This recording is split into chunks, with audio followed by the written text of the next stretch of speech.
Hello viewers, আলো diary চ্যানেলের পক্ষ থেকে আমি অঙ্কিতা। প্রতিদিন নতুন নতুন ভালোবাসার গল্প সবার আগে শুনতে চাইলে আমাদের আলো ডায়েরি চ্যানেলটি সাবস্ক্রাইব করে পাশে থাকা বেল আইকনটি বাজিয়ে দিন। কেমন? ধন্যবাদ।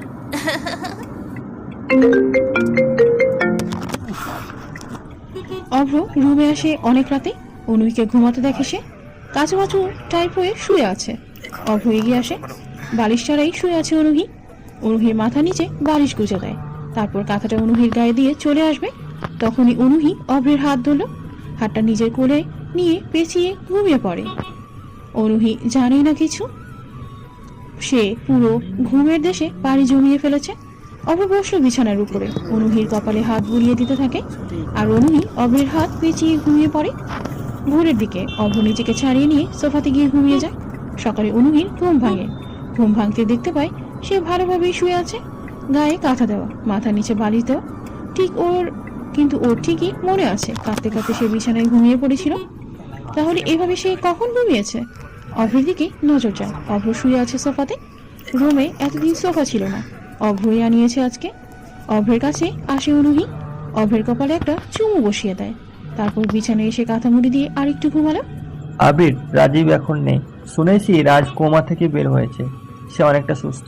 ও কিন্তু তোর উপরে অ্যাটাক করবে যে কোনো সময়। সকাল সকাল ঘুম ভাঙতেই অভ্র ফ্রেশ হয়ে বাইরে চলে আসে। বাড়িতে তখনও প্রায় সবাই ঘুমিয়ে, তবে অভ্র সকাল থেকেই জেগেছিল। অনুহি এসে ওর কপালে চুমু দিয়ে যখন কাঁথা মুড়ি দেয়, অভ্র তখনও জেগে মুচকি হাসে সে। তারপরে উঠে চলে আসে অফিসে। এটা রোলেক্স গ্যাংয়ের সিক্রেট অফিস। অভ্র বলল, রাজের বিষয়টা এখন ভাবছি না। আমি জানি সে আমার ওপর যে কোনো সময় যে কোনো কিছু করতে পারে, আমি সেটার সুযোগে আছি। কিন্তু আদনান স্যার বলছে এমপিকে সরাতে। এমপিকে আমার চাই। এমপিকে সরাতে পারলে আদনান স্যার ওই চেয়ারে বসবে। আচ্ছা আবির, তুই যে এত কিছু করিস আদনান স্যারের জন্য, কিন্তু কেন? পরে একদিন বলবো, তবে এতটুকু বলি, আদনান স্যার কিন্তু একজন ডাক্তার, তারপর অনেক কাহিনী আছে।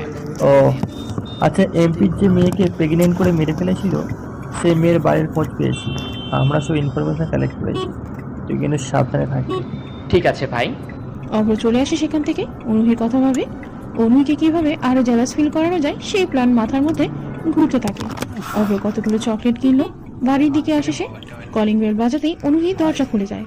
দেখতে পায় অনেকগুলো চকলেট নিয়ে দাঁড়িয়ে আছে। উনি চকলেট দেখে তো অনেক খুশিতে প্রশ্ন করলো, এগুলো কি আমার জন্য? একদমই না। তাহলে? সামনে থেকে সরুন। অনুহিকে সরিয়ে দেয় অভ্র, তারপর সোজা চলে আসে বাড়ির ভেতরে। অনুহিও পিছু পিছু আসে। অভ্র নীলার কাছে আসলো, নীলাকে চকলেটগুলো বাড়িয়ে দিয়ে বলে, এগুলো নাও তোমার জন্য। তোমার তো পরীক্ষা কালকে, চকলেট খাবা আর পড়বা, এতে বোরিং ফিল হবে না। উফ, মানে অভ্র, আপনি কত ভালো। এমন দেখভাল মানুষ কিন্তু সব মেয়েই চায়। আপনি গ্রেট। ইটস ওকে, কিন্তু সবাই তো সব কিছু বুঝবে না। যাই হোক, পড়ো। অভ্র চলে আসে ওই রুমে। অনুহির রাগে মন চাচ্ছে অভ্রের মাথা দেয়ালের সাথে বারবার লাগিয়ে ফাটিয়ে ফেলতে, কিন্তু কিছুই ওর করার নেই। তারপর সকাল পেরিয়ে দুপুর হয়। নীলা, তানিয়া, অনুহি তিনজন মিলে রান্নাঘরে আজকের দুপুরে নীলার বানানো খিচুড়ি দিয়ে লাঞ্চের আয়োজন করা হচ্ছে। অভ্র আসে রান্নাঘরে ফ্রিজ থেকে পানি খেতে। অভ্র ফ্রিজ থেকে পানি বের করে নীলার পাশে দাঁড়ায়। নীলা তখন পেঁয়াজ কাটছিল। অভ্র নীলাকে দেখে বলে, এই নীলা, সাবধানে কাজ করবা যেন হাত না কাটে, কালকে এক্সাম আছে। এত চিন্তার কিচ্ছু নেই, এটা আমি পারি ভালো, অনেক সময় করি। তাই নাকি? আচ্ছা, তাহলে দেখে শুনে করবে, কোনো রকম যেন হাত না কাটে। ছোট ভাই, এখানে যে আমরাও আছি, আমাদের দিকেও একটু তাকাও। আমরাও তো কাজ করছি, খালি নীলাকে সাবধানে থাকতে বললে হবে? আপনারা এমনিতেই পারেন, সমস্যা নেই। নীলা কাঁচামরিচ কাটছিল। অভ্রের কথা শুনছিল এতক্ষণ। অনেক রাগ হচ্ছে, ইচ্ছে করছে বটি দিয়ে অভ্রের গলায় জোরে টান দিতে। শয়তান ছেড়ে ঘরে বউ থাকতেও সে অন্য মেয়ের পেছনে পড়ে আছে। লজ্জা করে না বেটা বজ্জাতের। অভ্র কারো দিক না থেকেই চলে আসতে যাবে, আর অনুহি অন্যমনস্ক হয়ে মরিচ কাটার পরে তৎক্ষণাৎ আঙুলে বটি লাগিয়ে ফেলে। কেটে যায় অনেকটা। করে শব্দ করলো অনুহি। তানিয়ার সাথে সাথেই বলে, অনু, কাটছে হাত, সাবধানে করবা না। অভ্র ঘুরে তাকায়। অনুহির আঙুলের মাথা দিয়ে রক্ত বেরোচ্ছে। অভ্র সাথে সাথেই অনুহির কাছে চলে আসে, হাতটা ধরে ট্যাবের পানিতে ধুয়ে নেয়। তানিয়াকে বলে, ভাবি বরফ দিতে হবে, বের করো জলদি। সাবধানে কাজ করবেন না। স্যাভলন নিয়ে আসেন তো, কতখানি কাটছে। ইস, অভ্র কথাটা বলে অনুহির কাঁধা হাতের আঙুলটা নিজের মুখের ভেতরে পুড়ে নেয়। নীলা, তানিয়া, এমনকি অনুহিও অবাক হয় অভ্রের কাণ্ড দেখে। জিভ দিয়ে অভ্র অনুহির কাটা আঙুলের মাথা ঘষতে থাকে। অনুহি কোনো কথাও বলছে না, কেবল চোখ দিয়ে একটু একটু করে পানি পড়ছে। 2 মিনিট এভাবে রাখার পর তানিয়া বরফ এনে দেয়। অভ্রের গালে চোটে রক্ত লেগে আছে কিছুটা। অভ্র স্যাভলন নিতে যাবে, তখন অনুহি বলে, আমি স্যাভলন দিব না, অনেক জ্বলবে, এমনিতেও অনেক জ্বলছে, দিব না স্যাভলন। চুপ। ঠাস করে একটা চট দেওয়া উচিত আপনাকে। দেখে শুনে কাজ করতে কি হয়? হ্যাঁ, কাজের সময় মন কোথায় থাকে? বটিতে বসে আনমনি কাজ। ধুর, কি যে করেন না আপনি। চোখ মন দুটোই কি বাইরে খুলে আসছেন? অভ্র ঝাড়ি খেয়ে অনুহি চমকে যায়। ভয়ে চুপ হয়ে গেছে অনুহি। নীলা অবশ্য অবাক হয়েছিল, কিন্তু অনুহি চমকানো দেখে হেসে ফেলেছে। তানিয়াও হাসতে থাকে। কিছু সময় কাটা জায়গাতে বরফ লাগিয়ে রান্নাঘর থেকে বের করে আনে অনুহিকে, সোফাতে বসায়। তানিয়া আর নীলা রান্নাঘরেই রান্না করতে বিজি হয়ে পড়ে। অভ্র স্যাভলন লাগিয়ে তুলা দিয়ে জায়গাটা ভালোভাবে পরিষ্কার করে দেয়। অনেক জ্বালা করে। অনুহি অভ্রের শার্ট চেপে ধরে। অভ্রের দিকে তাকিয়ে থাকে সে। অভ্র অনুহি কাটা জায়গাতে মলম দিয়ে দিয়ে সুন্দর করে ব্যান্ডেজ করে দিল। ব্যান্ডেজ লাগাতে লাগাতে বলে, আপনার আজকে আর কোনো কাজ করা লাগবে না, চুপচাপ বসে থাকবেন। কাটা জায়গা ভেজাবেনও না, অনেকটাই কাটছে। খাবার খেয়ে ব্যথায় মেডিসিন খাবেন। দেখে শুনে কাজ করতে কি হয় আপনার? সবসময় কিছু না কিছু করবেনই। এভাবে কাজ করলে যদি বড় কিছু হয়? তারে কি, আমার তো আর কেউ নেই যে সাবধানে কাজ করতে বলবে, ভালোবেসে আদর করে। আমাকে যারা বলে তারা বকাঝকা দিয়েই বলে, কিচ্ছু কখনো ভালোভাবে বলেনি। আচ্ছা, তাই নাকি? তা এখন বলছি ভালোভাবে সাবধানে কাজ করবেন, যেন আর কোথাও না কাটে। ওকে? লাগবে না, আমি চিনি না বলে তাই। আমার লাগবে না সিম্প্যাথি। নিজ থেকে যদি কেউ দেয় সেটা আলাদা বিষয়। এই হলো মেয়ে মানুষের সমস্যা। যখন কোনো পুরুষ নিজের থেকে ভালোবাসা, আদর, কেয়ার নিতে চায়, তখন সেটাকে তার বিরক্ত লাগে, লাগবে না করে। অথচ সেই পুরুষে যখন দূরে সরে যাবে, তখন মেয়ে মানুষ কথা যদি কিছু দিতে চায়, তখন তাদের শুনতে হয়। চেয়ে নিয়েছি বলে দেয়া হচ্ছে, লাগবে না। হায় রে বেডি মানুষ। বেডি মানুষ বলবা না। মেয়েরা এরকমই। মেয়েরা রাগ করে, সেই রাগেও ভালোবাসা থাকে। মেয়ে মানুষ বিরক্ত হলেও চলে যেতে চায়, কিন্তু রাগ করে আরো ভালোবাসতে চায়। বুঝতে হবে পুরুষদের এগুলো। পুরুষের এগুলো নিজেরা কিছু বুঝে না, খালি বেডি মানুষ খারাপ, তাই না? অভ্র কিছু বলল না। অনুহির কথা শুনে চুপ হয়ে গেল। অনুহি অভ্রের দিকে তাকিয়ে আছে। অভ্র মাথা নিচু করে নেয়। অনুহি মনে মনে বলে, আমার হাত কেটেছে, তাতে তোমার কি? তোমার চোখে মুখে চিন্তার ছাপ কেন? মানুষকে সাবধান করবে না? করো করো, আমার হাত কাটলে তোমার কি? কেন ছুটে আসছো? কেন নিজের মুখে আঙ্গুল দিয়েছো? কেন কেয়ার করছো? আমাকে তো ডিভোর্স দিবা, তাহলে ভালোবাসা দেখাচ্ছ কেন? অনুহি অভ্রের ঠোঁটের উপরে থাকা রক্তের দাগটা নিচের ওড়না দিয়ে মুছে দেয়। অভ্র সেখানে আর বসে থাকতে পারে না। জলদি অনুহির সামনে থেকে উঠে চলে আসতে যাবে, তখনই অনুহি অভ্রকে ডাক দেয়। অভ্র, হুম, তুমি তো বলেছিলে আমাকে আর চাও না, তাহলে আমার হাত কেটে যাওয়াতে তোমার চেহারাতে চিন্তার ছাপ দেখলাম কেন? আমাকে নিয়ে উত্তেজিত হয়ে পড়েছো কেন? অভ্র অনুহির দিকে তাকায় না, তাকাতে চাচ্ছে না সে। অভ্র অনুহির দিকে না তাকিয়ে বলে, আপনি অফিসিয়ালি এই বাড়ির বউ, এখনো ডিভোর্স হয়নি। বরের অধিকার দেননি আপনি, কিন্তু আপনি আমার বউ। সেই হিসাবে আমার একটা দায়িত্ব আছে আপনাকে দেখে শুনে রাখার, না হলে মা বাবা বকা দেবে যে আমার বউকে আমি কেয়ার করি না।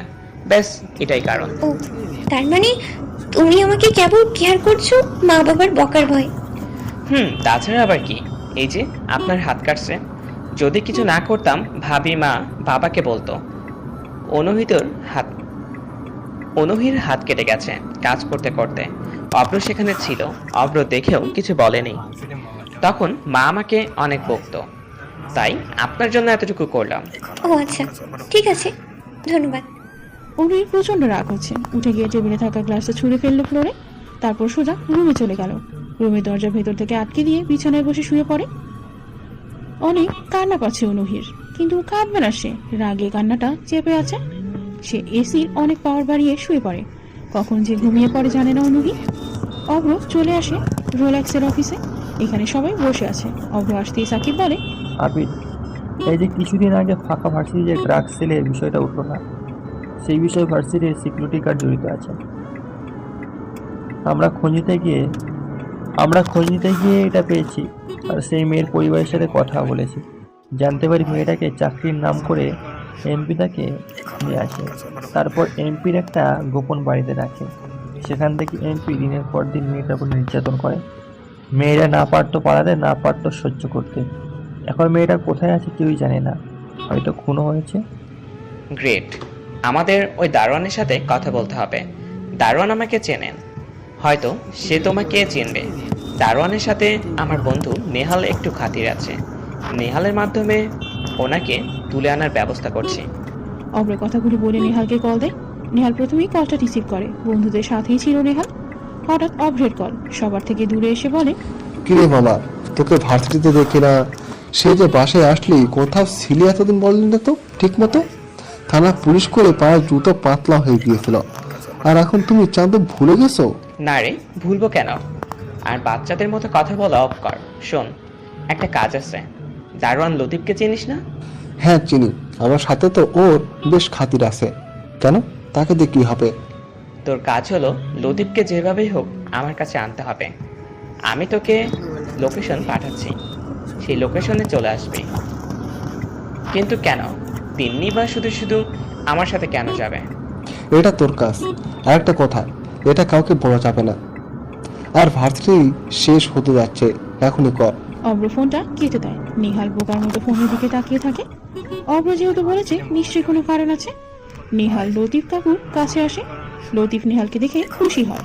লতিফের সাথে নেহালের খাতিরের পিছনে একটা কারণও আছে।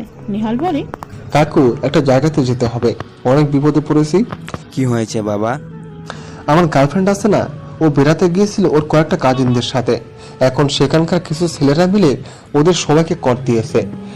আমার মুরব্বী বলতে আপনি ছাড়া কেউ নেই এসব শেয়ার করার জন্য। আপনি মেয়ের বাবা হয়ে যাবেন, তাকে নিয়ে আসতে হবে। ও এই ব্যাপার, আচ্ছা ঠিক আছে চলো। ওরা দুজন একটা ট্যাক্সি নেয়। তারপর অভ্রের পাঠানো লোকেশনের দিকে যেতে থাকে। রাজীব পলাতক, কিন্তু কেন? রোলেক্স গ্যাংয়ের নাম শুনতেই রাজীব নিখোঁজ। রাজ অনেক সুস্থ হয়ে ফিরেছে, এটা রাজীবের কানে গিয়েছে। সুস্থ হয়ে ফিরে তার বাবাকে পায়নি রাজ এসে বসে আছে। অভ্রকে মারার জন্য সে অনেক ধরনের প্ল্যান করতে থাকে। হঠাৎ তার ফোনে একটা কল আসে। স্ক্রিনে তাকিয়ে দেখে অচেনা নাম্বার। রাজ কলটা রিসিভ করলো। ফোনের ওপাশ থেকে বলে, আমি তোর বাবা বলছি, কেমন আছিস? ঠিক আছিস তো? ও বাবা, তুমি কোথায় আছো? কেমন আছো? রাজ, এত কথা বলার সময় নেই, তোকে যে জন্য ফোন করেছি সেটা বলি। বাবা, তার আগে বলো অভ্র কোন জেলে আছে, আমি ওকে বের করে মেরে ফেলবো। অভ্রকে পুলিশ থানাতে নিয়ে যেতে পারেনি, আর সে অভ্র নয়। মানে কি? আগে বলো কেন পারেনি? অভ্রকে নিয়ে যাচ্ছিল, কিন্তু কোথা থেকে আর কে সংস্থানের সবচেয়ে পাওয়ারফুল গ্যাং রোকেলেক্স চলে আসে। রোকেলেক্স গ্যাংয়ের কিন্তু আর কে সংস্থানকে লিড করে? বলা যায় রোলেক্স গ্যাং না থাকলে আর কে সংস্থায় অনেক আগেই শেষ হয়ে যেত। আর কে সংস্থান সারা বিশ্বে লিড করছে, আর এটা প্রতিনিধি করে রোলেক্স গ্যাং। কিন্তু বিডিতে রোলেক্স গ্যাংয়ের মেম্বার আছে, ওরাই অভ্রকে বাঁচিয়েছে। তুই সাবধানে থাকিস। কি? রোলেক্স গ্যাং বিটিতে আছে? কি বলো বাবা, এটা হতেই পারে না। আমার স্বপ্ন রোলেক্স গ্যাংয়ে ঢোকা। এত বছর চেষ্টা করেও পারলাম না। যাদের নামে পুরো বিডি কেঁপে যায়, তারা অভ্রের মতো একটা নাদান ছেলেকে সেভ করবে? এক মিনিট, অভ্র নাদান না, ও তো একটা সাইকো। আমাকে পাগলের মতো মেরেছে। ওর মধ্যে কোনো মায়া দয়া দেখিনি আমি। কি হিংস্র অভ্র! আমার ওকে মারতেই হবে বাবা, আবার সেটা ভার্সিটির ভিতরেই। ভার্সিটিতে অভ্রকে মারলে আমার উপরে কেউ কোনো কথা বলতে পারবে না। কথা শোন তুই। No no no, I need Abhra for kill. Raj কথাটা বলেই ফোনটা কেটে দেয়। অভ্রকে মারার প্ল্যান সাজায়। সে অভ্রকে ভার্সিটির ভিতরে মারবে। নেহাল অভ্রের দেওয়া লোকেশনে এসে অভ্রকে কল দেয়। অভ্র ফোন কেটে দেয়। সাকিব এসে নেহালের পেছনে দাঁড়ালো। নেহাল সাকিবকে দেখে বলে, সাকিব ভাই, আপনি আপনি না অভ্রের মামাতো ভাই? অভ্র কোথায়? অভ্র আছে। কিন্তু নেহালের ফোন বেজে উঠল। অভ্রের সিম থেকে কল। নেহাল রিসিভ করে। অভ্র নেহালকে বলে, লতিফ চাচাকে কেন আনতে বললাম জানিস? কেন? চাচা আমাদের ভার্সিটির মেন ড্রাগ সাপ্লায়ার, মানে রাজের খাস লোক। কি কি বলিস? কিভাবে সম্ভব? সবই সম্ভব। সাকিবের সাথে তুই চাচাকে নিয়ে আয়, বাকিটা তুই দেখতে পারবি। অভ্রের কথা মতো সাকিব, নেহাল ও লতিফ চাচাকে নিয়ে যেতে থাকে। কিছু সময় হেঁটে একটা ঘর দেখতে পায়। এটা জঙ্গলের ভিতরে। অভ্রকে দেখতে পায় বারান্দায় দাঁড়িয়ে সিগারেট খাচ্ছে। ওরা তিনজন রুমে প্রবেশ করলো। লতিফ নেহালকে বলে, বাবা, তোমার গার্লফ্রেন্ড কই? এটা তো অভ্র। তাহলে তোমার গার্লফ্রেন্ড কি অভ্র আটকে রেখেছে? লতিফ কথাগুলো শেষ করতেই সাকিব এসে ঠাস করে একটা চর বসিয়ে দেয় লতিফের গালে। লতিফ কিছুটা ছিটকে পড়ে। নেহাল চিৎকার করে ওঠে। অভ্র বলে, চাচা আপনাকে তো আমি ভালো মানুষ ভাবতাম, আপনি তো অনেকটা অমানুষের মতো কাজ করে ফেলেছেন। কি হয়েছে? তোমরা কারা? আমাকে মারছো কেন? কি করলাম আমি? মামুন ভাই। মামুন নামের একটা ছেলে সে অভ্রের হাতে একটা বড় হাতুড়ি দেয়। অভ্র লতিফের কপালে হাতুড়ি ঠেকিয়ে বলে, সহজ সরল মানুষটার আড়ালে যে খারাপ মানুষ লুকিয়ে থাকে সেটা অনেকে টের পায় না। অভ্র, কি করছিস তুই? পাগল হয়ে গিয়েছিস? চাচার গায়ে কেউ কোনো আঘাত করবে না। চুপ থাকতো। চাচা শোনেন, আপনাকে লাস্ট একটা ফার্স্ট কোশ্চেন, রাজের হয়ে কত টাকার ড্রাগ সেল করেছেন ভার্সিটিতে? সময় মাত্র 10 সেকেন্ড অ্যান্সারের জন্য। এরপর কি হবে আপনার তার ধারণার বাইরে। আকাশ ভাই, ইলেকট্রিক শকের ব্যবস্থা করেন। লতিফ ঘাবড়ে যায়। ভয়ে আশেপাশে তাকায়।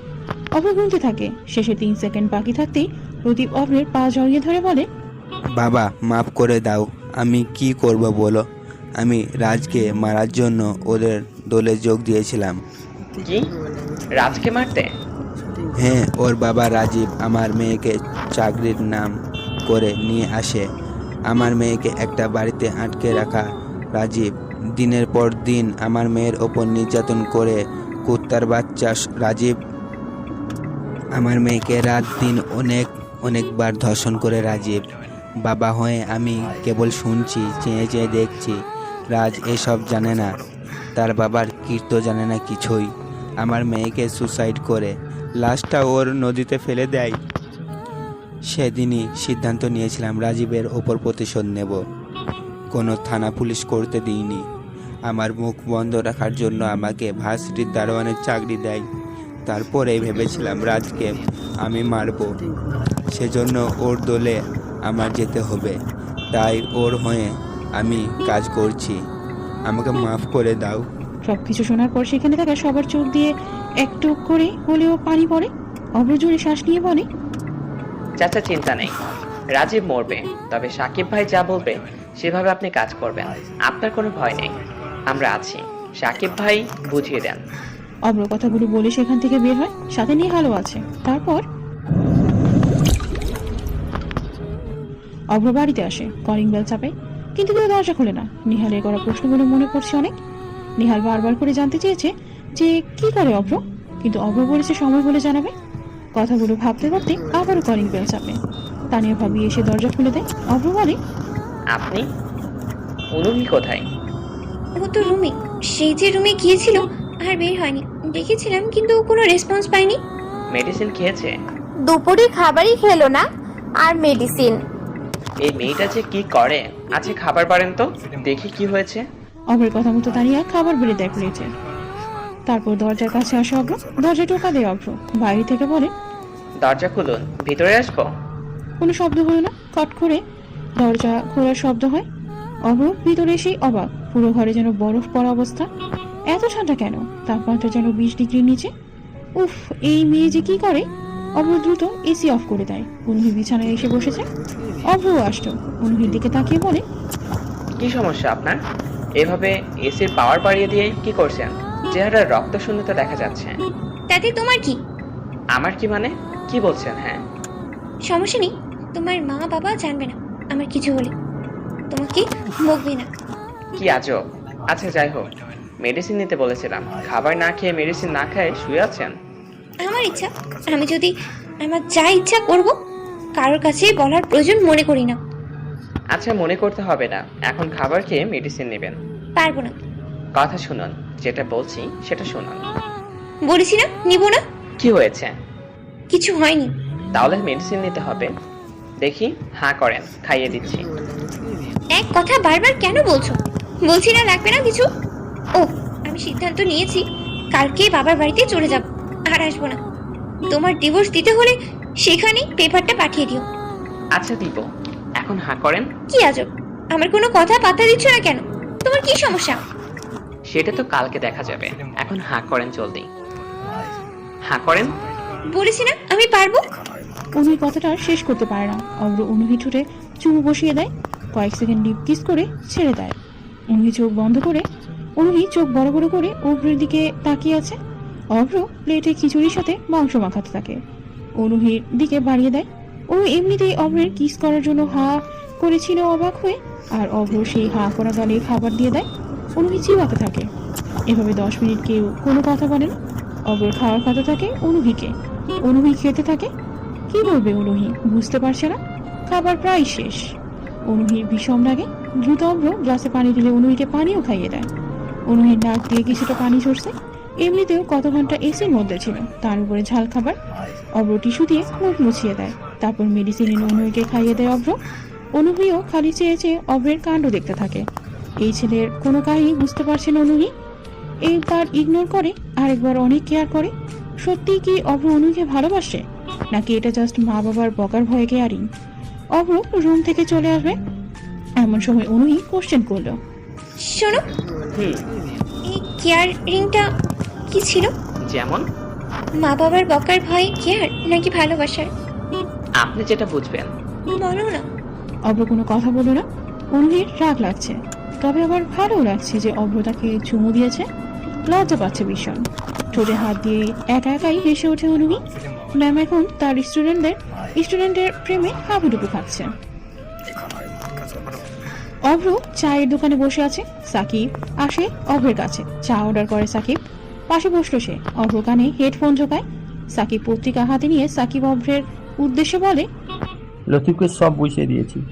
লতিফের কাজ হলো শহরের বড় বড় কোনো মানুষ যারা রাজের থেকে মাল নেয় সেসব ইনফরমেশন দিতে, আর ভার্সিটিতে কখন রাজের লোক আছে সেসব জানাতে। ঠিক আছে। রাজীবের ফোন কি অন হয়েছিল? ও হ্যাঁ, রাজীব ফোন অন করা আছে। লাস্ট লোকেশন কক্সবাজারে আছে। ও কক্সবাজারে চলে যায় ভাই। রাজীবকে আজ রাতের মধ্যে আমাদের আন্ডারে রাখতে হবে, তারপর ওর ছেলেকে ধরবো। দেখি রাজ কখন কি করে। আমি চাচ্ছি রাজ কিছু একটা করুক, না হলে আমি আমার পরিবারের কাছে অনেক মিথ্যা বলতে হবে, নিজেকে প্রমাণ করতে হবে। তো তুই সালা ভালো হলি না। জলদি যাও, সময় নেই হাতে। আদনান স্যার চলে আসলে আমাদেরকে ছাড়বে। উনি আমেরিকাতে গিয়েছে। কেন জানো? কেন? আর কে সংস্থানের চেয়ারম্যানের সাথে দেখা করতে। এই বুড়ো বহুত ধরিবাজ, তবে আমাদের ভালোবাসা অনেক। বললাম ওনার মেয়েকে বিয়ের প্রস্তাব দিতে, তুমি তো শুনছো না। চুপ কর, তোর জন্য কিছু হয় না। সামনে এসে ঝামেলা করিস। ওই গেলাম, বেশি কোনো ফিসফিস করলে সমস্যা আছে। আচ্ছা, কক্সবাজার চলে যাও, আমি ওখানটা দেখছি। সাকিব চলে আসে চায়ের দোকান থেকে। অভ্র বিল দিয়ে বাহিরে আসে। ফুলের দোকানে আসলো, কতগুলো সাদা গোলাপ কিনলো অভ্র। আজকের এই ফুলগুলো সব অনুহিকে দিয়ে প্রপোজ করবে, আর অনুহিকে সে কষ্ট দিবে না। অনুহির কথা ভেবে অভ্র হাসতে থাকে। অনেকগুলো ফুল কিনে বাড়িতে আসে অভ্র। বাড়ির সামনে নতুন একটা গাড়ি দাঁড় করানো। কে এলো ভিতরে? অভ্র দরজাটা টোকা দেয়। তানিয়া ভাবে এসে দরজা খুলে দিল। অভ্র পিছনে ফুল ঢোকায়। তানিয়া বলে, আরে আরে, ফুল আনছো? আমাদের দেখেই লুকিয়ে ফেললে, নিশ্চয়ই অনুর জন্য, তাই না? ভাবি। ইস, দেবরটা আমার কত লজ্জা পায়। কিন্তু স্যার, আপনার তো এখন অনুহিকে ফুল দেওয়া হবে না। কেন হবে না? ও তো বিজি, ওর ফ্রেন্ডরা আসছে তাই। ফ্রেন্ড কারা? অভ্র ভিতরে আসলো। সুমন, হাবিব, কেয়া, ঈশিতা এসেছে। ওনারা সবাই অনুহির ফ্রেন্ডস। অনুহির পাশে একদম প্রায় গা ঘেঁষে বসে আছে সুমন। লেকটোই কিছু একটা দেখছে। দুজনের মাথাটাও এক জায়গাতে। অভ্র সামনে এসে দাঁড়ায়, ওদের দিকে তাকিয়ে আছে। অনুহি কিছু একটা নিয়ে জোরে হাসতে যাবে, তখনই দেখতে পায় অভ্র সামনে দাঁড়ানো। অভ্র ওদের দিকেই তাকিয়ে আছে। অভ্রর চোখে পলক পড়ছে না। অভ্রের মুখের রং পাল্টাতে শুরু করেছে। অনুহি দ্রুত সুমনের থেকে দূরে সরে বসে, মনে মনে বলে, আল্লাহ, অব্রর এই সময়ই আসতে হলো। এতক্ষণ সুমনকে এড়িয়ে চলছিলাম, যে ভয়ে কাছেই যাচ্ছিলাম না, ঠিক সেটাই হলো। আল্লাহ বাঁচাও, আমি নির্দোষ, আমি অব্রকেই ভালোবাসি। অভ্রের হাতে ফুল। নীলাকে দেখতে পায় অভ্র। নীলা কাছে এসে বলে, এই নাও, এগুলো তোমার জন্য। নেহাল মানে আমার বন্ধু আজকে লাভ ইউনিভার্সিটি ছিল, তোমার জন্য নিয়ে আসলাম। অভ্র তাকায় সুমনদের দিকে। তানির ভাবি নেই সেখানে, তিনি রান্না করে। সুমন অভ্রকে দেখেই বলে, অভ্র ভাই যে? জি, এটা আমাদের বাড়ি। ম্যাম হলো আমার মায়ের বান্ধবীর মেয়ে, এখানে থাকে, ভার্সিটি কাছে তো তাই। আপনারা কখন আসলেন? একটু আগে। অনুহির সাথে দরকার ছিল। ও, দরকারটা কি শুধু আপনার একার? না মানে হ্যাঁ। আচ্ছা, তাহলে বাইরে যেয়ে আলাদা করে কথা বলে নেন। ঠিক আছে অনুই, চল বাহিরে কথা আছে। কি কথা? আমি এখন যাব না। আরে যান যান, বন্ধুরা আছে, এত চাপ নেওয়ার কি আছে? অভ্র সে কথাটা বললেও অনুহি ঠিকই বুঝতে পেরেছে এর ফল ভালো হবে না। অনুহির হাত ধরল সুমন। অনুহি একবার অভ্রের দিকে তাকায়, তারপর হাত ধরার দিকে তাকায়। সুমন অনুহির হাত ধরে টেনে বাহিরে আসে। বাড়ির পেছনে এসে দাঁড়ায়। অভ্র রুমে আসে। মেজাজ এতটা খারাপ যে নিজেকে যেন কন্ট্রোল করতে পারে না। তবুও খুব কষ্টে নিজের রাগ সামলে নিয়ে বারান্দায় দাঁড়ালো। আকাশের দিকে তাকিয়ে আছে অভ্র। বাইরে এসে অনুহি সুমনের থেকে হাত ছাড়িয়ে নেয়। সুমন আবার হাত ধরতে গেলে অনুহি না করে দেয়। বিরক্ত নিয়ে অনুহি সুমনকে বলে, ওই, তুই কি শুরু করেছিস? হুটহাট আমার হাত ধরবি না তো, মেজাজ খারাপ হয়। অভ্র নিচের দিকে তাকায়। সুমন আর অনুহিকে দেখতে পেল। ওদেরকে দেখে চলে আসতে যাবে, তখনই সুমন অনুহিকে জড়িয়ে ধরে। অভ্র এটা থেকে সেখানে আর দাঁড়ালো না, রুমের ভিতরে চলে আসে। কানে হেডফোন গুঁজে গান শুনতে থাকে। অনুহিকে সুমন জড়িয়ে ধরে বলে, অনু, তোকে আমি অনেক ভালোবাসি। বিশ্বাস কর, তোর জন্য আমি বাইরের দেশেও যাইনি, শুধু তোকে পাওয়ার আশাতে দিন গুনেছি। আমি তোকে অনেক অনেক ভালোবাসি। সেম ক্লাসে ছিলাম বলে তোকে সেভাবে চাইতে পারিনি, কিন্তু এখন পারি। আমিও ভালো জব করি, তোকে ভালোবাসার, তোকে কাছে পাওয়ার সব রকম যোগ্যতা আমার আছে। প্লিজ এখন না করে দিস না। অনুহি নিজেকে ছাড়িয়ে নেয়। তারপর সুমনের গালে ঠাস ঠাস করে দুটো চর বসিয়ে দেয়। অনুহির কাটা হাতে সেই জায়গা থেকে রক্ত পড়তে শুরু করে। অনুহি বলতে থাকে, ভালোবাসা? কিসের ভালোবাসা? আমাকে কেন ভালোবাসবি? কখনো তোকে আকার ইঙ্গিত দিয়ে বুঝিয়েছি ভালোবাসা? ভালোবাসা খালি তোর থাকলে হবে না, আমারও তো থাকতে হবে। আমার তোকে ভালো লাগে না। কেন লাগে না তা জানি না। ভালোবাসিস, কিন্তু আমি তোকে বাসি না, এটা কখনো হবেও না। আর সবচাইতে বড় কথা, যেটা তোদেরকে বহু আগেই বলা দরকার ছিল, সেটা হলো আমি বিবাহিত। আমার এই বাড়িতেই বিয়ে হয়েছে, আর আমার হাজবেন্ড হলো অভ্র। বুঝেছিস এবার? কি, তোর স্টুডেন্টই তোর হাজব্যান্ড? হ্যাঁ, তোকে আমি অনেক ভালোবাসি। কখনো আমার সামনে আসবি না, আর যদি আসিস তাহলে অভ্র কি করতে পারি সেটা সেদিন ভার্সিটিতেই দেখেছিলি, মনে আছে? সুমন আর কোনো কথা বলে না। কথা শোনো প্লিজ, সেখান থেকে প্লিজ একবার আমার কথা শোনো। অনুহি আসে অভ্রের কাছে। রাত 10টা বাজে। হঠাৎ চোখে কি যেন পড়েছে, কেমন যেন খচখচ করছে চোখে। এই নিন আপনার ফোন, আমি ফোন কিনবো কালকে, এটার প্রয়োজন নেই আমার। অভ্র, কথা শোনো প্লিজ। কি শুনবো? প্লিজ একবার আমার কথা শোনো। আমার শোনার প্রয়োজন নেই, আমি তো কিছু বলিনি আপনাকে, সো আপনার প্যারা নাই। কথাগুলো বলে অভ্র চলে আসে। তারপর গেস্ট রুমে গিয়ে দরজা আটকে শুয়ে পড়ে। অনুহি সারা রাত ছাদে দাঁড়িয়ে কান্না করতে থাকে। কি করবে বুঝতে পারছে না, কেন যে তার সাথে এমন হয়। অভ্র কেন শুনবে না তার কথা? অভ্র তাকে ডিভোর্স দিয়ে দিবে ভাবতে অনুহির হাউমাউ করে কাঁদতে ইচ্ছে করছে। এতটা কান্না সে কখনো বাবার বাড়িতে থাকতে করেনি। অভ্র অনেক নিষ্ঠুর, আসলেই কোনো মায়া দেওয়া নেই ওর মনে। একটু কথা শুনলেই কেমন হতো। সকাল হয়। অনুহির জ্বর এসেছে। ভোরের দিকে সে রুমে এসেছিল, তারপর শুয়ে পড়ে, তবে ঘুম আসেনি ওর। সকালে নীলা রেডি হয়। অভ্র আসে কাছে, সবাই আছে তখন সামনে। অনুহির চোখের নিচে দাগ। রেহেনা বেগম খেয়াল করেও কিছু বলেনি। অভ্র নীলাকে বলে, চলো তোমাকে মেডিকেল কলেজে দিয়ে আসে, আমার বাইক আছে, তোমাকে নামিয়ে দিব। ভার্সিটিতে যেতে হবে আজকে।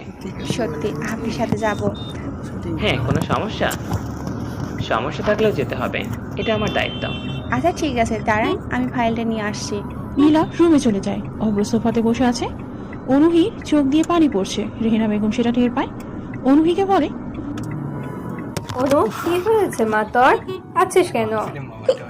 কই কাচ্ছি, হঠাৎ চোখে কি যেন পড়েছে, কেমন যেন খচখচ করছে চোখে।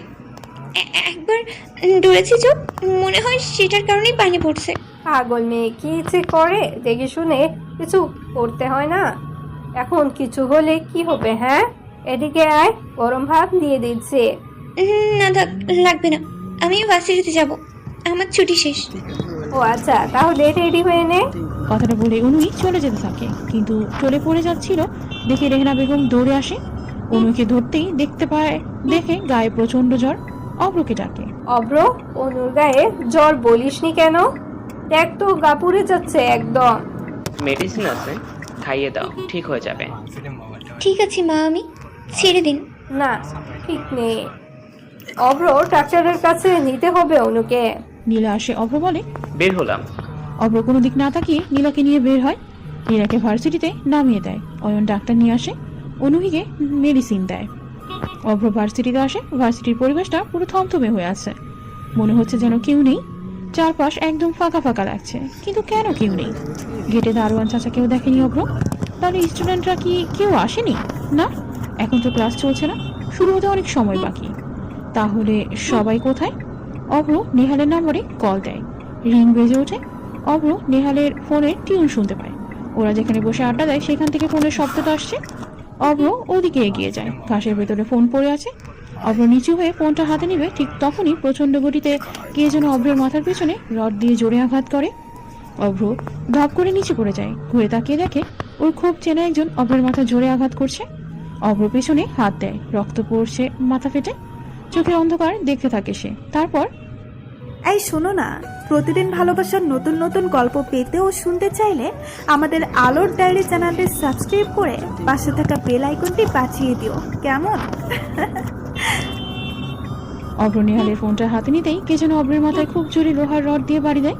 অভ্র মাটিতে পড়ে মাথার পেছনের হাত দিতেই দেখতে পায় অনেক রক্ত বের হচ্ছে। চোখ বোঝার আগে তাকিয়ে দেখে রাজ রড হাতে নিয়ে দাঁড়িয়ে আছে। অভ্রের আর কিছু মনে নেই। রাজ অভ্রের কাছে আসে। রাজ অভ্রের কাছে আসে, অভ্রকে লাথি দেয়। কোনো সারা শব্দ নেই। রাজ সবাইকে ডাকে, hello all student come here. রাজের কথা মতো ভার্সিটির সব স্টুডেন্ট দৌড়ে আসে। সবাই দূরে দাঁড়িয়ে রাজের কথা শুনতে থাকে। রাজের লোকেরা নেহা, সিয়া মানে অভ্রের সব বন্ধুদের মেরে অভ্রের পাশেই ফেলে রাখে। রাজ একটা চেয়ারে বসলো। তার বাবাকে কল দেয়, কিন্তু রাজীব সাহেবের ফোনে কল ঝোঁকে না। রাজ ফোনটা পকেটে রেখে সব স্টুডেন্টদের উদ্দেশ্যে বলে, ভেবেছিলাম আমি গোপনে ভার্সিটিতে ড্রাগসের বিজনেস করব। ড্রাগসের বিজনেস সবচাইতে চলে বেশি স্টুডেন্টদের ভিতরেই। সেটার জন্য কলেজ আর ভার্সিটির মতো জায়গা বেস্ট, কিন্তু সেটা আমি ঠিকভাবে করে উঠতে পারছিলাম না। এর প্রধান কারণ ছিল এই অভ্রের উদ্যোগে আমি ড্রাগসের বিজনেস করতে পারিনি। আমার বাম হাত ভাঙা, এটার কারণ ওই অভ্র। এই শালা একটা সাইকো আমার হাতের উপরে অমায়িক নির্যাতন করেছিল। এই যেন কি যেন ওর নাম, ও অনুহি ম্যামের গায়ে টাচ করেছিলাম বলে আমাকে মেরেছিল। আমি ফিরে এসেছি, এবার সবার সামনে আমি অভ্রকে মারবো। তারপর এই ভার্সিটিতে আমি একাই রাজত্ব করব। দেখি এবার কে আমাকে বাধা দেয়। শালা নিজেকে অনেক হিরো ভেবেছিল। আরে ভাই, বড় লোকের পোলাপান ভার্সিটিতে আসবে, মেয়েদের টিচ করবে, একটু ফুর্তি করবে, তারপর ড্রাগস সেবন করবে। তা না শালা লেকচার দিয়েছিল ড্রাগসের বিরুদ্ধে। এখন কোথায় গেল ওর পাওয়ার? রাজের কথা শুনে কেউ কোনো কথা বলল না। সবাই খালি চেয়ে চেয়ে দেখছে। রাজ একটা সিগারেট চালায়, সিগারেট টানতে থাকে চেয়ারে বসে। হঠাৎ একটা গাড়ি আসে সেখানে। গাড়ির দিকে রাজ তাকায়। পার্কিং এরিয়াতে গাড়িটা রাখলো। গাড়ি থেকে অনুহি নামলো। রাস্তার লোকদের বলে, ওই সৈকত, এ তো দেখি মেঘনা চাইতেই জল। তোরা অভ্রকে সরা, আমি ম্যামকে দেখছি। রাজ কথাটা বলে অনুহির দিকে যায়। অনুহি নিজের মতো হেঁটে ক্লাসের দিকে আসতে থাকে। মনটা ওর অনেক খারাপ। অভ্রকে অনেকবার কল করেছে, কিন্তু প্রথমে রিসিভ করেনি অভ্র। তবে একটু আগে থেকে অভ্রের ফোন বন্ধ, কিছুতেই অনুহি সংযোগ দিতে পারে না। অনুহির আরো বেশি মন খারাপ হয় সুমন ও অভ্রের কথা ভেবে। কিছু বলার সুযোগও দিল না অভ্র। অভ্র কেন যে অনুহিকে ভুল বুঝলো? যদিও অভ্রের জায়গাতে অনুহি থাকলেও একই রকম কাজ করতো, কিন্তু তাই বলে কি কোনো কিছু বলার সুযোগ দিত না অনুহি? কথাগুলো ভাবতে ভাবতে মাথা একদম নিচু করে অনুহি হাঁটতে থাকে। হঠাৎ কিছুর সাথে অনুহির ধাক্কা লাগে। মাটিতে পড়তে পড়তে নিজেকে সামনে নিয়ে সামনের দিকে তাকায়। ভেবেছিল সে কোনো পিলারের সাথে ধাক্কা খেয়েছে। না, না দেখে হাঁটার ফল এটাই। কিন্তু অনুহি ভুল। সামনে রাজ দাঁড়ানো। রাজ হাসছে। অনুহির বিরক্তিতে মন খারাপ, অসহ্য ঘৃণায় রাজের প্রতি প্রচন্ড রাগ উঠে যায়। সে না হয় দেখেনি, তাই বলে রাজকে সামনে এসেই দাঁড়াতে হবে? এমনিতেই মেজাজ খারাপ ওর, তার উপর বিরক্তিকর একজন মানুষ সামনে দাঁড়িয়ে হাসছে। নিজেকে আর সামলাতে পারে না অনুহি। কিছুটা এগিয়ে এসে ঠাস ঠাস করে দুটো চর রাজার ঘাড়ে বসিয়ে দেয়। রাজ তবুও হাসছে। অনুহি বিরক্তি নিয়ে বলে, ভাই তোর সমস্যা কি? সেদিন এত মার খেলি, তারপরও আজকে সামনে এসে দাঁড়িয়েছিস। তুই জানিস না অভ্র তোকে কি করতে পারে? ইস, তাই নাকি বেবি? কি করবে সে? তোর ঠোঁটে যদি চুমু খাই তাহলে সে কি আমার ঠোঁট কেটে দেবে? এই রুস্তম, ভয় পাইছি রে আমি খুব। ভাই আমরাও ভয় পেয়েছি। বাজে কথা বন্ধ কর, সামনে থেকে সর বলছি। যদি না শুই তাহলে? রাজ কথাটা বলে অনুহির হাতে হাত ধরলো, তারপর হাতে চুমু দেয় একটা। ভার্সিটির সব স্টুডেন্ট তখন ওদের দিকে তাকিয়ে আছে। অনুহি কেঁদে ফেলে, কি করবে বুঝতে পারছে না। অনুহি রাজের পায়ে লাথি দিয়ে বলে, শালা জানোয়ার, ছাড় আমাকে, আমি অভ্রকে কল দিব, তোকে সে মেরে ফেলবে কিন্তু। ও আচ্ছা, এই সৈকত, মালটাকে নিয়ে আয়। রাজের কথা শুনে সৈকত নামের ছেলে সহ আর 3 জন অভ্রকে উল্টো করে ধরে রাজের দিকে এগিয়ে নিয়ে আসতে থাকে। অনুহি জানে না ওরা কাকে ধরে নিয়ে আনছে। মাথা থেকে রক্ত পড়াটা জমাট বেঁধে গিয়েছে, মাথা নিচু হয়ে আছে। অনুহি সেদিকে তাকিয়ে আছে। ওরা সামনে আসে, মাটিতে ফেলে দেয় অভ্রকে। রাজ অভ্রের পেটে পা দিয়ে ঠেলা মেরে সোজা করলো। অনুহি অভ্রকে দেখে অবাক, চমকে যেন এক হাত সে সরে আসে। অনুহি অভ্রের কাছে যেতে চায়। অভ্র, ওই তোরা অভ্রর সাথে কি করেছিস? ওর মাথা ফেটে গিয়েছে, ও মরে যাবে। অভ্র চোখ খুলো। রাজ অনুহিকে আটকায়, উচ্চস্বরে হাসতে থাকে রাজারা। অনুহির হাত ধরে রেখেছে রাজ। সৈকত অভ্রকে সোজা করলো। রাজ বলে, শালা তোর হাজবেন্ড হয় তাই না? খোঁজ নিয়েছি আমি, তোকে স্পর্শ করার পর আমাকে মেরেছিল, পরে সুস্থ হয়ে সব খোঁজ নিয়েছি। তোর হাজব্যান্ডও দেখ, আজকেও তোকে খুঁজেছি, তোর গালে একটা চুমু দেব, দেখি আমাকে কে আটকায়। রাজ, আমাকে ছেড়ে দে প্লিজ, অভ্রকে হাসপাতালে নিয়ে যেতে হবে। এমন করিস না, আমি ওর হয়ে মাফ চাচ্ছি। ওই ওরে জ্ঞান ফেরানোর ব্যবস্থা কর, ওর সামনে ওর বউকে চুমু দিব, সে না দেখলে ইন্টারেস্ট হবে না। জাগা ওরে। রাজের কথা মতো অভ্রের মাথায় এক বালতি পানি ঢালা হয়। অভ্রের বন্ধুদেরও নিয়ে আসা হয়। সবাইকে দেখে অনুহি চিৎকার করে কান্না করতে থাকে। সব স্টুডেন্ট থেকে হেল্প চায়, কিন্তু রাজদের কাছে অস্ত্র আছে। সে অভ্রদের এই অবস্থা করতে পারলে ওদের উপরে গুলি করতে রাজ ভাববেও না। এই জন্য কেউ এগিয়ে আসে না। অভ্র চোখ মেরে তাকায়, মাথায় প্রচন্ড ব্যথা অনুভব হচ্ছে। ঝুড়ো ঝুড়ো চোখে সামনে তাকায় সে। অনুহির হাত ধরে আছে রাজ। অভ্র থেমে থেমে গলায় বলে, ওই রাজ, প্লিজ ওকে ছেড়ে দে, আমাকে মার, কিন্তু অনুহিরকে কিছু বলিস না। বাবুর জ্ঞান ফিরেছে, তোর বউকে কিছু বলবো না, ছেড়ে দিব। ছেড়ে দে রে। অভ্র, আমি তোমাকে রেখে কোথাও যাব না, ওরা তোমাকে মেরে ফেলবে। রাজ, ছেড়ে দে বলছি। আচ্ছা ছেড়ে দিলাম। রাজ কথাটা বলে অনুহির হাত ছাড়ো। অনুহি দৌড়ে অভ্রের কাছে আসবে, তার আগেই রাজ আবার অনুহির হাত ধরলো। অনুহিকে সোজা করে খুব জোরে অনুহির গালে ঠাস করে একটা চড় মেরে দেয় রাজ। অনুহি মাটিতে আসছে পড়ে, ঠোঁটের কোণা ফেটে রক্ত বের হতে থাকে অনুহির। অভ্র এটা থেকে চিৎকার করে। অনুহির দিকে আসতে যাবে, তখনই কতগুলো লাথি পড়ে অভ্রের গায়ের ওপর। অভ্র মাটিতে পড়ে যায়, নিঃশব্দে তার ধুলো উঠতে থাকে। ম্যাম, এই ম্যাম উঠুন ম্যাম। অভ্র, তুমি পালাও। কিরে, আজকে তোর বউকে মারলাম, তোর কোনো হুঁশ নেই কেন? রাজ, তোকে আমি মেরে ফেলবো রে। তাই নাকি? আচ্ছা মার এবার। রাজ কথাটা বলে কোমর থেকে পিস্তল বের করে অনুহির দিকে টার্গেট করে এগিয়ে যায়। অনুহির গাল চেপে ধরে অনুহির গালে একটা চুমু দেয় রাজ। অভ্র চিৎকার করে ওঠে, তখনই রাজ অভ্রের বুকের এক পাশে গুলি করে। অনুহি সহ অভ্রের সব বন্ধুরা অভ্রের নাম ধরে চিৎকার দেয়। রাজ অনুহির কাছে আসে, অনুহির হাত ধরে টেনে নিয়ে যেতে থাকে। গাড়ির কাছে চলেও আসে রাজ। ছেড়ে দে আমাকে প্লিজ অভ্র, আমি আসছি। অভ্র ওঠো প্লিজ। এই অভ্রকে তোরা মেরে ফেল। গাড়িতে অনুহিকে দেখে রাজ উঠতে যাবে, তখনই পর 5টা গুলির শব্দ শোনা যায়। পুরো ভার্সিটি তখন একদম নীরব নিস্তব্ধ হয়ে আছে, কোথাও কোনো চিৎকার নেই। রাজগাড়ির সামনে আসে ও লোকদের দিকে এগিয়ে আসে। সৈকত, রুস্তম সহ আরো 3 জন ছেলে ভার্সিটির রাস্তার পাশে গুলি খেয়ে পড়ে আছে, আর গুলিগুলো লেগেছে সবগুলোর কপালে। কিন্তু কে গুলি করেছে? অনুহি দৌড়ে গাড়ির সামনে আসে, সেও ওদিকে তাকায়। অভ্র মাটিতে বসা, ডান হাতে পিস্তল, মাথা থেকে বুক থেকে রক্ত টোপ টোপ করে পড়ছে, সারা গা অভ্রের রক্ত ভেজা। অভ্রের হাতে পিস্তল দেখে অনুহি, রাজ সহ অভ্রের বন্ধুরা অবাক হয়। ভয় পেয়ে নেহালদের ছেড়ে দেয় রাজের লোকেরা। রাজ অনুহির কাছে আসে, অনুহির কপালে পিস্তল ধরে বলে, এখান পোলা হারামি মাদা, থাম বলছি, তোর বউকে মেরে ফেলবো আমি। কথাটা বলার সাথে সাথেই অভ্র উঠে দাঁড়ায়, পকেট থেকে বুলেট বের করে পিস্তলে লোড করে আবারও 3 জনের উপরে গুলি চালায়। ভয়ে সবাই চমকে ওঠে। অভ্র হেলান দিয়ে দাঁড়ায় গাছের সাথে, জোরে বিদ্যুটে হাসি দেয় অভ্র, দাঁতের ফাঁকেও রক্ত অভ্রের। হাসতে হাসতে বলে, আমি হুমকি মারি না, আমি মারার পর হুমকি দিই। মারবি ওকে? মার। সত্যি সত্যি মারবো আমি অনুহিকে। আরে হ্যাঁ, মার না। রাজ পিস্তলের ট্রিগার চাপতে যাবে, এমন সময় সাইলেন্সার লাগানো স্নাইপারের গুলি এসে রাজের সব লোকদের মাথায় লাগে। 1 মিনিটের মধ্যেই রাজের লোকগুলো সব মাটিতে শুলে যায় গুলি খেয়ে। রাজের পায়েও এসে গুলি লাগে, কিন্তু কে চালালো গুলি, কে মারলো রাজের লোকদের? রাজ মাটিতে পড়ে যায়। অনুহি দৌড়ে অভ্রের কাছে আসে, অভ্র উঠে দাঁড়ায়। অনুহি এসে অভ্রকে জড়িয়ে ধরতে যাবে, তার আগেই অনুহিকে সরিয়ে দেয় অভ্র। রাজের দিকে এগিয়ে যেতে থাকে। রাজ যন্ত্রণায় অভ্রের দিকে গুলি করে, অভ্রের পায়ে এসে লাগে গুলি। অভ্র পড়ে না, পিছন থেকে অভ্রকে সবাই ডাকে, কিন্তু অভ্র শোনে না কার কথা।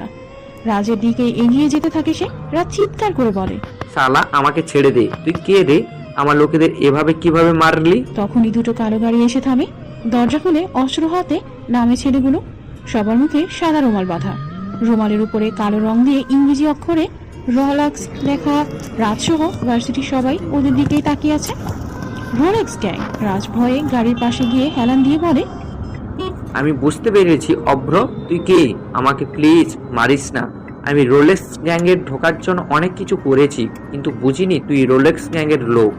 সালা হারামি কাকে বলছিস? রোলেক্স গ্যাংয়ের লোক? অভ্র মারণ নিজে রোলেক্স গ্যাংকে লিড করে। এই রোলেক্স গ্যাংটাই আবিরের নিজের। কি? সে অভ্র নয়, আবির? রাজের কাছে আসে অভ্র, হাতের উপরে গুলি করে পিস্তলটা নিয়ে নেয় সে। রাজের সামনে বসে অভ্র রাজের প্যান্টের পকেটে হাত দেয়, সিগারেটের প্যাকেট সহ লাইটার খুঁজে পায়, সেগুলো বের করে রাজের সামনে বসে সিগারেট জ্বালায়। অনুমি সহ ভার্সিটির হাজারখানি চোখ কেবল অভ্রের দিকে। অনুমি যেন নিজের কান ও চোখকে বিশ্বাস করতে পারছে না অভ্র এমন কিছু হবে। অভ্র নিজের পিস্তল কোমরে গুঁজে রাজেরটা সাকিবের দিকে ছুড়ে মারে। সাকিব চিৎকার করে বলে, আবির ক্যাচ। অভ্র ক্যাচ করলো। একটা ভারী হাতুড়ি অভ্রের হাতে। সিগারেট টানতে টানতে অভ্র গম্ভীর গলাতে বলে, বলছিলাম না অনুহিকে ছেড়ে দিতে, ওর সাথে কিছু করবি না? শুনছিস আমার কথা? ওকে চড় মারলি, ওর গালে চুমু দিলি, এখন কি হবে তুই বল? বাবা ভাই, আমাকে ছেড়ে দিন প্লিজ। আমার বাবা কিন্তু এমপি, সে আপনাদের সবাইকে মেরে ফেলবে। ওই সাকিব ভাই। অভ্রের কথা মতো রাজীবকে গাড়ি থেকে বের করে রোলেক্সের লোকেরা। রাজীবকে বিভৎসভাবে পেঁচানো হয়েছে, তবে জ্ঞান আছে। রাজের পাশে আনা হয় তাকে। রাস্তার বাবাকে এমন অবস্থাতে দেখে কেঁদে ফেললো, চিৎকার করে বলে, তোরা সুস্থ মানুষ নাকি সাইকো? একটা মানুষকে কতটা অমানসিক নির্যাতন করেছিস? প্লিজ আমাদেরকে ছেড়ে দে। রাজ, তোকে বলছিলাম রোলেক্স গ্যাংয়ে আছে, তুই বিশ্বাস করলি না। এখন কে বাঁচাবে আমাদের? বাবা, তোমার কিচ্ছু হবে না, আমি আছি তো। অভ্রের সিগারেট খাওয়া শেষ হয়। অনুহির দিকে তাকায় অভ্র। অনুহি ভয়ার্ত দৃষ্টিতে তাকিয়ে থাকে অভ্রের দিকে। অভ্র আরো মজা পায়। অভ্রের চোখ বুঝে আসছে, নিঃশ্বাসও কেমন হালকা হতে শুরু করেছে। অভ্র আর দেরি করে না, জোরে হেসে ওঠে। ডান হাতে থাকা হাতুড়ি দিয়ে অভ্র রাজের ঠোঁট মানে দাঁতের উপরে 10 বার জোরে জোরে লাগাতার বাড়ি দিতে থাকে। রাত চিৎকার দিতেও পারে না, বরং অভ্রের এমন সাইকোপ্যাথিক আচরণ দেখে অনুহি অজ্ঞান হয়ে যায়। তার বন্ধুদের মধ্যে মেয়েরাও বমি করে ফেলে। অভ্র রাজের কপাল বরাবর আরো 15টা হাতুড়ি দিয়ে মারে। রাজের মাথা ফেটে আলাদা হয়ে যায়, রাজ মারা যায়। অভ্র উঠে দাঁড়িয়ে রাজীবের বুকে দুটো গুলি করে দিতেই ধপ করে পড়ে যায় মাটিতে। তারপর